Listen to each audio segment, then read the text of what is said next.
All right, a little bit of background on RHPT. RHPT is a project supported by the Health Resources and Service Administration and the Federal Office of Rural Health Policy. And Janine Myers is our RHPT project officer. Then our purpose, RHPT is designed to help strengthen organizational foundation and the key elements of value-based care, including but not limited to efficiency, quality, patient experience, and safety of care. Our goal is to guide small rural hospitals and certified rural health clinics not currently participating in value-based care through advanced alternative payment models to prepare for and position their organizations to be effective participants in a health system focused on value.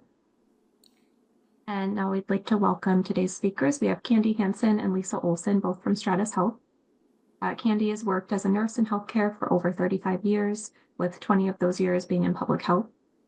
Her role as a program manager for Stratus Health, she's led many organizations across a variety of settings and quality improvement projects. This is her 5th year participating in the RHPT project as an improvement advisor. She's also experienced in helping organizations to use health information technology to improve care and also facilitates a telehealth work group. And Lisa Olson joined Stratus Health in 2024. She's a dedicated registered nurse serving as a quality improvement advisor. She has over 20 years experience in healthcare and has worked in different settings such as critical access hospitals, outpatient clinics, and long-term care. Lisa has held key roles including manager of surgery and specialty clinics at a critical access hospital and director of nursing at a long-term care facility. Thank you so much for both speaking today. We're really excited about what you have to share. I'm going to stop sharing so you can pull up your presentation and hand things off to you. Okay, excuse me, just hang on one second. And we should be good to go. Let me know if you can see my screen. Yep. All right, well, welcome everybody. Thanks for joining us for today's webinar on aligning hospital and clinic quality improvement efforts. We're excited to have you here and just present what we have to do, what we have on alignment and its benefits across clinics and hospitals. I see a couple of familiar faces, but those of you who might not know Stratus Health, we're a nonprofit organization and we've been leading collaboration and innovation in healthcare quality and safety for many, many years now. And we serve as a trusted expert in facilitating improvement for people and communities. And as Molly mentioned, Lisa will be primarily our content speaker today. And I am serving more in the moderator role. And so Molly has told you who we are, and our objectives for today are to identify the key quality measures utilized in value-based payment programs, recognize opportunities that will ensure structure and processes for quality improvement activities that are aligned across hospital and clinics, and apply strategies that'll help support the sustainability of quality improvement efforts across the organization. Lisa? All right, so I'm going to go ahead and just talk about the quality measures and the value-based payment. So CMS offers various quality reporting measures. They're a leader in the field. CMS often sets the standard that other payers follow in terms of the quality measures. Commercial payers or others may be using different measures and processes, but it's still important to note that Medicare's Share Savings Program, or the SSP, is the program we see most frequently used for rural communities in the value-based programs. So CMS runs various quality reporting programs that hospitals and outpatient providers and clinicians participate in. These measures, the measures in these programs don't stay the same forever, although sometimes they feel like they do. They are updated regularly. This updating happens through an annual rulemaking process. So we're just going to go through that process here. So it's a formal public process where CMS proposes and finalizes new rules for Medicare payment systems and quality programs. So what happens is your inpatient prospective payment system, the IPPS rule, that covers all your inpatient hospital care. And it affects the inpatient quality reporting program and your Medicare promoting interoperability program. And every year, CMS proposes updates to measures that hospitals must report on for these programs through that IPPS rule. Your outpatient prospective payment systems, or the OPPS rule, is that covers your outpatient care, such as your ER visits, same-day surgeries, and that affects your outpatient quality reporting program. And again, these measures for outpatient quality reporting are updated through the OPPS rule. So then the physician fee schedules, your PFS rule, covers services provided by your physicians and your clinicians. It affects the quality payment programs, your QPP, which includes such things as your MIPS, your merit-based incentive payment system, and your shared saving programs, which supports your accountable care organizations. These quality measures are relevant to clinicians and ACOs and are updated through that PFS rule. So before any new measure can be officially proposed in these rules, they go through a pre-rulemaking process, which is a public vetting step.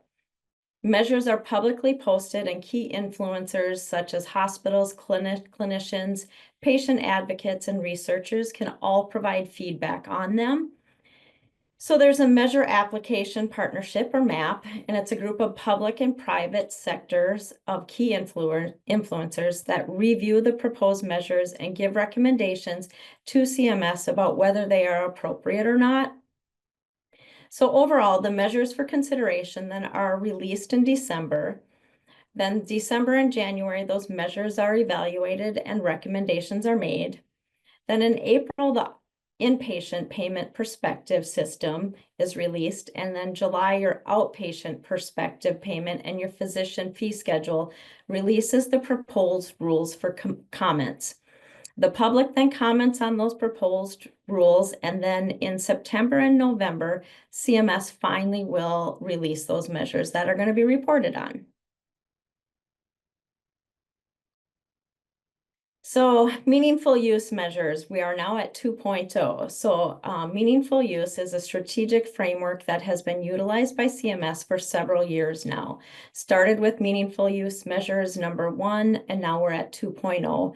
And it has been implemented across multiple administration where changes can happen.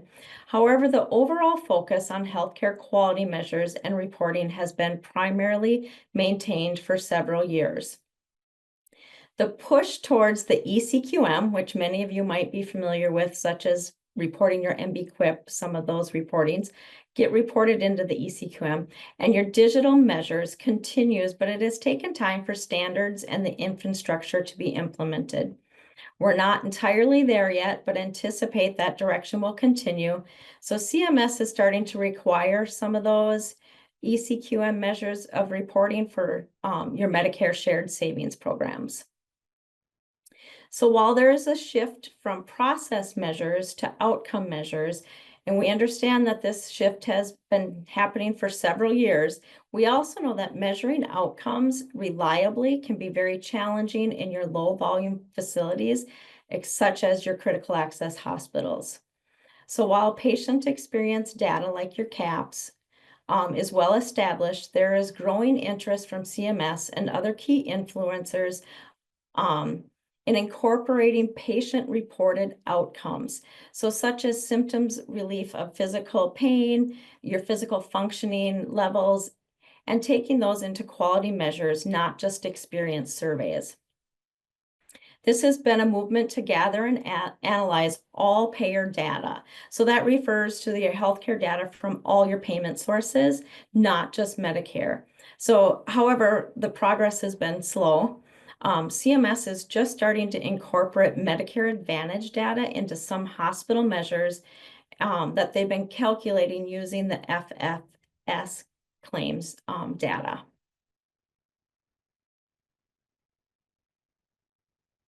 So the CMS Universal Foundation. So the Universal Measure Initiative, which was announced in 2023, continues a long-standing effort to blend quality measures and identify a streamlined set of essential metrics.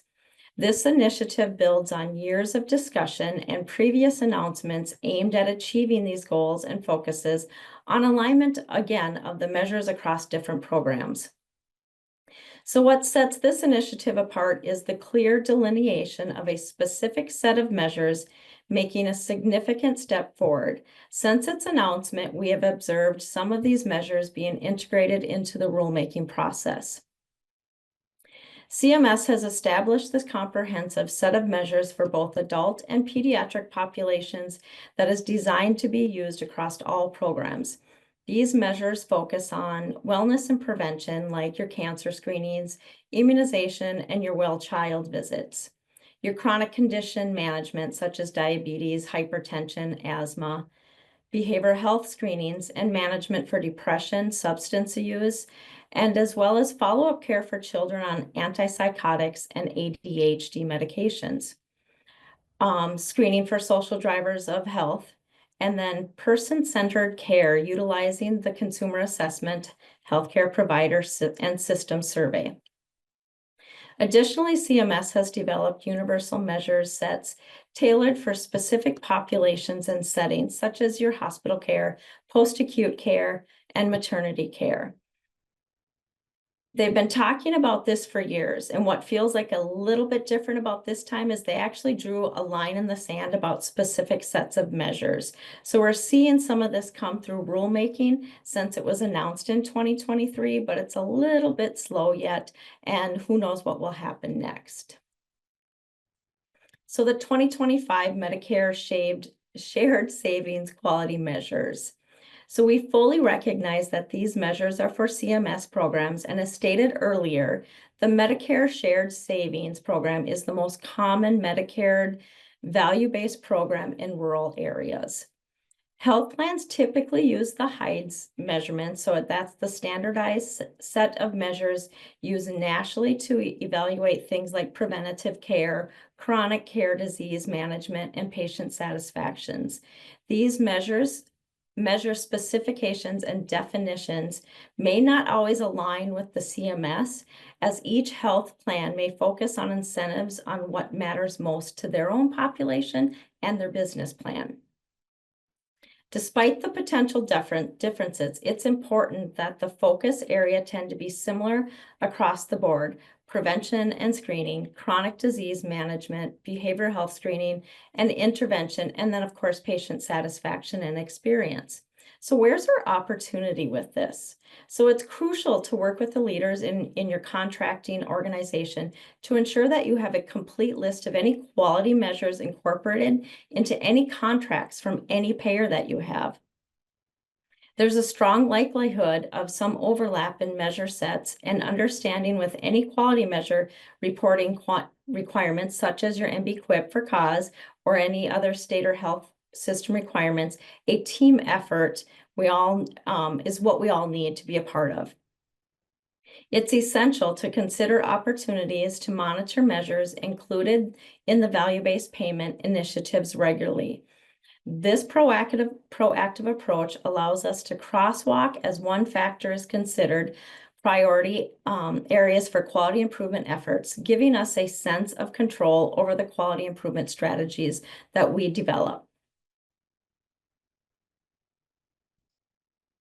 So how do we use the quality improvement alignment across hospital and clinics?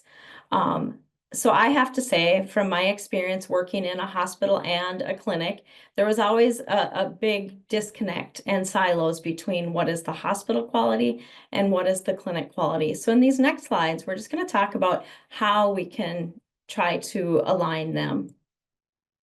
So hospitals and clinics both participate in quality reporting to ensure high standards of patient care, safety, and operational efficiency. So why not align that work that you do together? So while the settings may vary, your reporting efforts have some very similar key similarities. So one of them is Commitment to patient outcomes. Both hospitals and clinics collect and report data to monitor and improve clinical outcomes, such as reducing your hospital readmissions, improving preventative care measures, and ensuring timely and effective treatments. Both hospital and clinics focus on patient safety. Reporting includes tracking safety indicators such as infection rates, adverse events, medication errors, and proactively identifying to mitigate risk to patients. Use of standardized measures. Both settings utilize nationally recognized quality measures, such as those from CMS Joint Commission, to ensure consistent comparability and benchmarking across your institutions. Regulatory and financial incentives, we all have that. So participation often aligns with your federal and state reporting programs, such as the MBQIP, that link quality performance to reimbursement, accreditation, or public reporting. And lastly, just your continuous quality improvement. The data that's collected in your healthcare system is ongoing quality improvement initiatives, encouraging a culture of continuous learning and process enhancement across both the hospital and clinics. So the key structure components for that alignment is your leadership, a culture of continuous improvement, standardized process for data sharing, collaborative training for staff, accountability, and lastly, sustainability.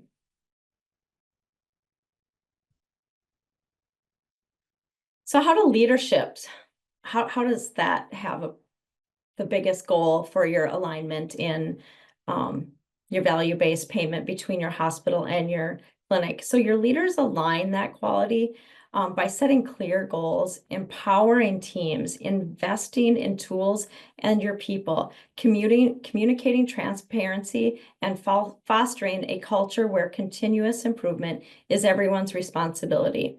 So the vision and strategy. As a leader, your responsibility is to articulate a clear, organization-wide vision that prioritizes quality, value, and patient-centered care.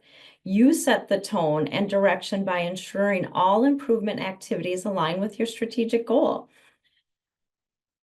Excuse me. Deliberately aligning your quality improvement initiatives with your value-based programs is a priority, such as enhancing your care transitions, expanding your preventative care services, and just strengthening your chronic disease management. Collaboration and communication is key. It is up to you as a leader to cultivate a culture of collaboration, bringing together your multidisciplinary teams, including clinicians, administrator, external partners from both clinics and hospitals. You model and promote open, transparent, and frequent communication so that all your key players stay informed, engaged, and aligned around your common goals. By facilitating transparent data sharing and collaborative problem solving, you're going to accelerate improvement efforts and strengthen your team cohesion, ensuring that everyone pulls in the same direction. One of the main ones is your resource allocation. Your leadership shapes how resources are prioritized and distributed. You ensure that personnel, technology, and financial investments are directed toward initiatives that support both quality improvement and value-based goals. By investing in data analytics, care coordination, infrastructures, and staff development, you build the capacity required to meet your value-based payment benchmarks. Thoughtful strategic resource allocation under your guidance maximizes both impact and organizational readiness for sustained success in your value-based programs. So creating a culture of continuous improvement. I know we've all heard about this many, many times, but that culture of continuous quality improvement in healthcare just can significantly enhance your patient outcomes by minimizing errors, boosting patient safety, and improving the overall health results. It can also increase your efficiency by streamlining workflows, reducing waste, and optimizing resource use. The patient experience can be enhanced through better communication, shorter wait times, and greater patient satisfaction. It empowers your healthcare team by fostering teamwork, accountability, and professional development. Data-driven decision making plays a crucial role in this process, as it involves using real-time data to identify trends, measure performance, and implement evidence-based improvements. It can also support sustainable long-term growth by encouraging innovation, adaptability, and resilience in an ever-growing healthcare landscape. So let's just take a moment and think about ways we can create a culture of continuous improvement.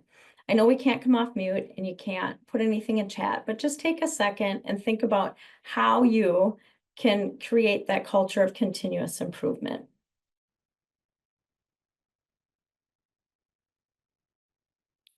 So let's think about the model of continuous learning. So if you demonstrate openness and feedback and a willingness to learn from success and failures, you're going to share examples of your learning and improvement efforts to your team. If you empower your frontline staff, so you give your teams the autonomy to test small changes and suggest improvements. Involve all your staff at all levels in some kind of decision-making about the quality improvement process. This will help create that culture of improvement.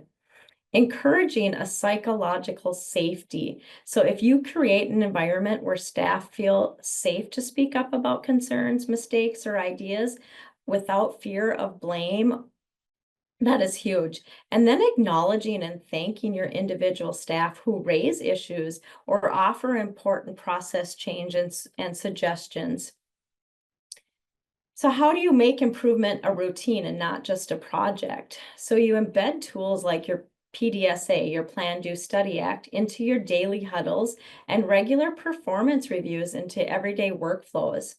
Share quick wins and successes and you'll see changes broadly to reinforce that momentum of it's not just a routine, that it is a routine and not just a project. So align incentives with accountability. So link important improvement efforts to organizational goals, your performance evaluations, and recognition programs. Set clear expectations that continuous improvement is part of everyone's role. It's not just part of your QI team. It is the entire clinic and hospital together. And lastly, just fostering cross-departmental collaboration. This is probably going to be the hardest one. So you got to break down those silos that I kind of spoke about at the beginning, is how do you encourage everyone to collaborate, that we're here for the patient and we got to set aside our own feelings. So being able to create forums, cross-team learning, having such improvement collaborations or community of practices, having meetings together. So hopefully you guys, when you took a moment, were able to think some of those ideas. I know I didn't give you a very long time.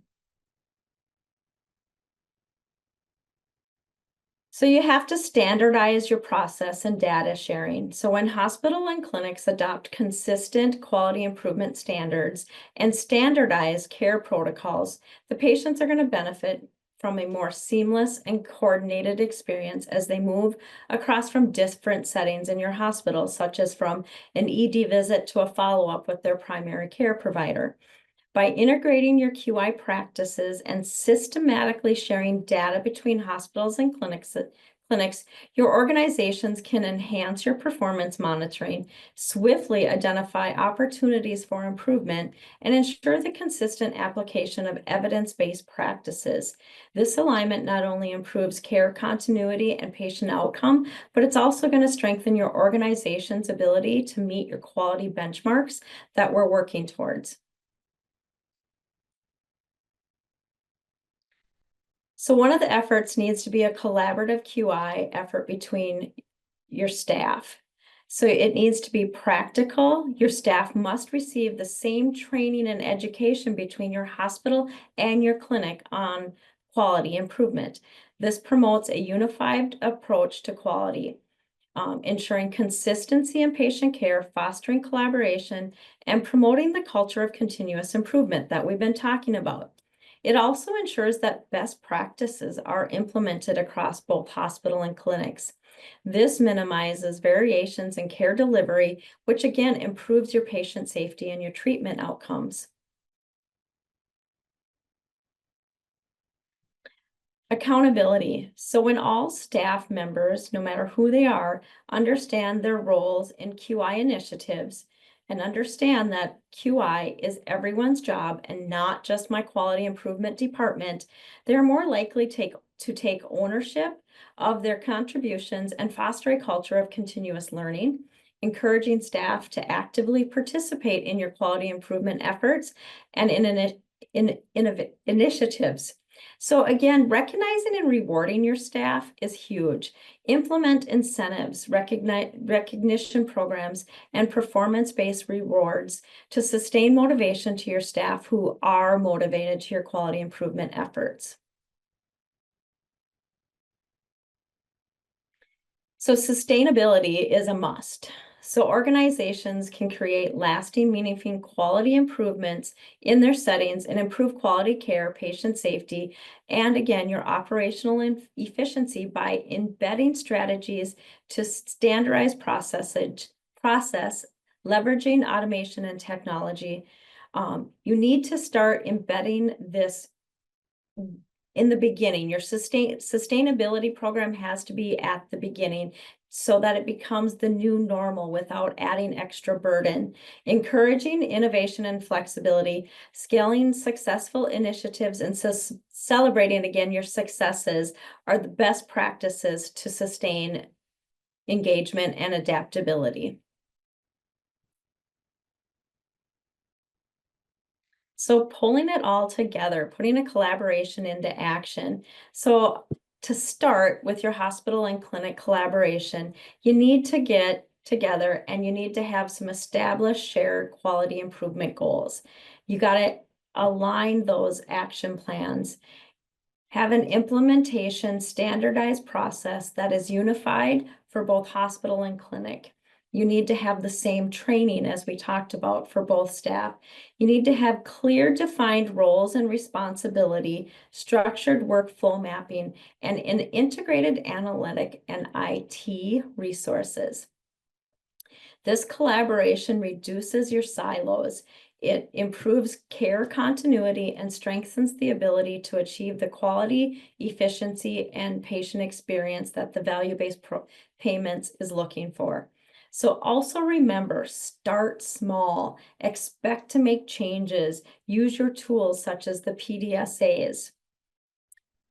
So on the next slide, I just put together just a collaboration example. So between your hospital and your clinic, you've got a chronic care management collaboration. So your aim is going to be to reduce hospital readmissions and improve clinical outcomes for patients with chronic conditions.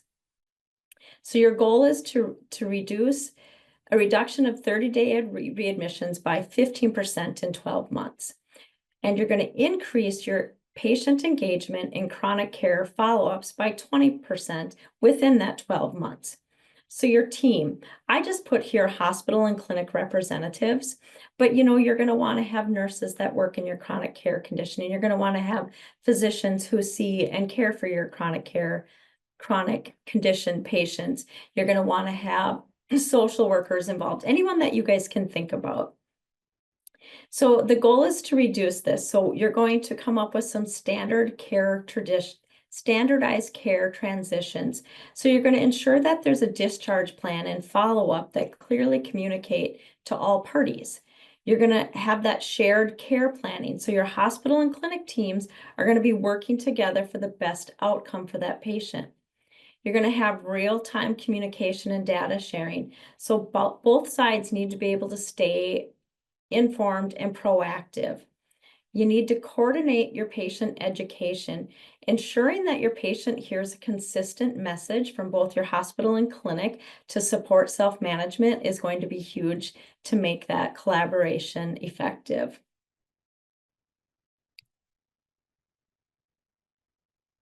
So some of the interventions I just put here, is you can have a referral protocol for discharge, scheduling follow-up appointments before they leave, and having a coordinator that follow up with patients until their follow-up appointment. Additionally, you're going to have hopefully some electronic referrals for your chronic care management, monitor progress, and hold regular team meetings. So I know that I just threw this together as an example, and it's probably not the best example, but it's just something to kind of see how we can put that together. So just some key points as we wrap up. We need to identify and focus on key quality measures used in the value-based programs. You need to use data to prioritize your high impact improvement. Build structures and processes that unify your hospital and clinic QI efforts. Ensure cross-team collaboration and share accountability. Apply and implement strategies that support the long-term sustainability of your QI work, and embed quality into your daily workflows, not just on your reports. So the alignment of these QI shared goals is going to strengthen your care delivery, as we've said, and it's just going to set you up for success in your value-based payments. I have my name here, and email in case you have any information that you would like to email me on. Please put any questions or answers or questions in the Q&A if you have any. Lisa, this is Rhonda. We don't have any in the Q&A yet, so folks, please go ahead and do that. But I do have a question. Yes. As you are giving the example of chronic care coordination as one of the probably one of the main places that Yeah. hospitals and clinics really would work together on quality measures. Can you give some other examples just for folks who are like, okay, how can we do this more? Yep. One of them can be your immunization rates. Let's think about a person who is admitted to the hospital and you notice it's, October 30th. They haven't had their annual flu immunization. Having something that's going to flag that so that your immunization rate of your community can increase. It doesn't just have to be your primary care provider that would do that. I'm trying to think off the top of my head some other projects that I've worked on when I worked at the hospital. One of my big projects, because I was a surgery manager, is we worked on our care coordination for our joints, our total joints, and how we could best serve them through, their follow-up appointments, the expected therapies, meeting, the goals of that patient. Candy, can you think of any off the top of your head? No, I was just, I'm sorry, I was thinking of like, just our summary about, quality. So sorry, I'm gonna just go off a little bit, but just the point that you made, that quality improvement is everyone's responsibility in the organization. It's been my experience that it's been amazing when, for example, in a particular project, implementing daily huddles, which seems like a small project, but it's a huge way to improve communication and, start your day. Well, if you're going to do huddles, you're going to want to consider not just nursing and physician staff, consider bringing in your registration staff as an example of quality improvement is really everyone's responsibility, but also making sure that everyone understands why you're bringing in all members of the team. Because I think once people get that connection, they go, oh yeah, that makes perfect sense. And then also, I'm sorry. No, I was just going to say, Candy, I'll piggyback off that. At the hospital I worked at prior to here, that was something we did. We brought the clinic into our hospital morning huddle just so we could discuss things like, who's a surgical that's going to be admitted, so the primary care provider is aware. Do we have any OBs? We're a small critical access hospital. We have to know who's covering OB that day. Just those kind of things so we could make our plan for the day much smoother for the patient. Yep. And then again, sharing resources, right, across clinic and hospital.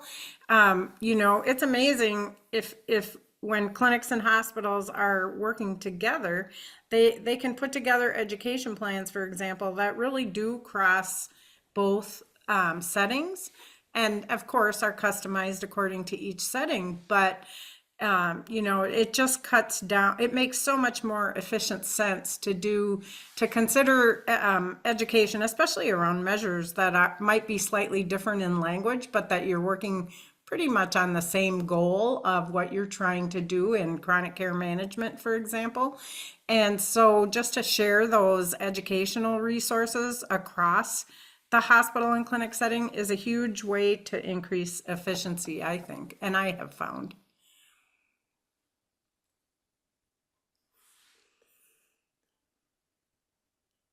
Thank you. I am not seeing any questions in the Q&A. Just give it another few seconds. But thank you for those examples, Lisa and Candy. That's very helpful. So appreciate that a lot. If I could just add, sorry, Rhonda, I just wanted to add one more point. Certainly the coordination across hospital and clinic in the entire continuum of transitions of care, right? Because if someone's hospitalized, they're going to need an appointment with their primary care physician, and how that coordination, all of that coordination and all of those efforts contribute positively to both patient experience and patient outcomes. And so it's just a really good way to have your workflow work. That makes a lot of sense.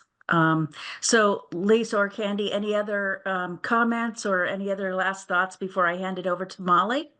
I guess the last comment I want to say is, we've talked a lot about like data sharing and interoperability. So in the critical access hospital I worked with, the clinic and the hospital, we had different EHRs.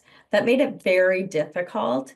So we had to really be creative on how we were going to make sure that communication passes through. And we ended up hiring extra staff to help get those processes down to be sure that communication piece was there. So, I mean, I don't know how many of you on the call here today have that issue, but I'm just saying that was a big barrier, but you have to find ways to break down those barriers to connect your QI together. Yeah, and one of our hospitals, I think that's on today, just a meeting yesterday, we were discussing that. So it sounds like staff, extra staff that could do some of the pieces. Any other ideas on the communication? That was the biggest piece was, developing some kind of tool that we could use between the hospital and clinic, like an intranet type tool, how to make it secure, how to have staff that can make sure that what is needed. So like we had a hospital, like someone was in the ER, needs a follow-up visit. How does that communication get passed? So just setting up those kind of tools. So we had IT involved, social worker was involved. Yeah, it was a big process. Yeah. And also in that, you could discover, which I have in other projects, that the hospital software system might be more sophisticated than the clinic software system, simply because of the resource that the hospital might have had in purchasing additional products, right? And so just understanding that, I think sometimes just reduces the frustration about why can't, they can do this so easily on the hospital side. Why can't we do it on the clinic side? Well, sometimes it's just that there were different purchases, even if it's like the same system, but it might have been a different version of the same software. So just understanding that can at least help reduce some of the frustration and, oh, that's why we can't do it. So I think just finding those answers when there are frustrations or questions is really important as well. So that people can know this is what we're working with. Okay, well, and if that instead of thinking, that this is this is just so frustrating and I just don't like this every single day, to truly understand what's going on. And then you go, okay, well, now that I know this is what I have to work with, then how am I going to make it work to be the most efficient for me and my organization? So Rhonda, piggybacking too on the hospital clinic project, one of the biggest barriers we had, even more than the IT issues, was those staff silos between the clinic and the hospital. So it was really finding the champions from each area to work together to help build those bridges, because it was, I faxed that and your nurse didn't do anything with it. Well, no, you didn't fax that. I didn't get it. Breaking down those silos was definitely probably our biggest barrier. Okay, yeah, thank you for mentioning that. That's one that sometimes I don't think more about some of the IT, but okay, Yeah, because good. you can put in a lot of processes, but if you don't have people that are committed to the process, it's not going to help. That is exactly true. So thank you so much. Any last thoughts then? Last thoughts, Candy or Lisa? I don't have any. Nope. Okay, I am going to turn it back over to Molly to wrap us up. Yeah, thank you all. So thanks, Candy and Lisa, for speaking today. It was great information as always from you both. We're going to be sending a follow-up email with an evaluation survey where you can request a copy of the slides reviewed and 1 ACHE credit for attending the webinar. So keep an eye out for that. As always, we encourage you to reach out to us at the RIP team if you have any questions. Thank you all again for joining and have a great rest of your day.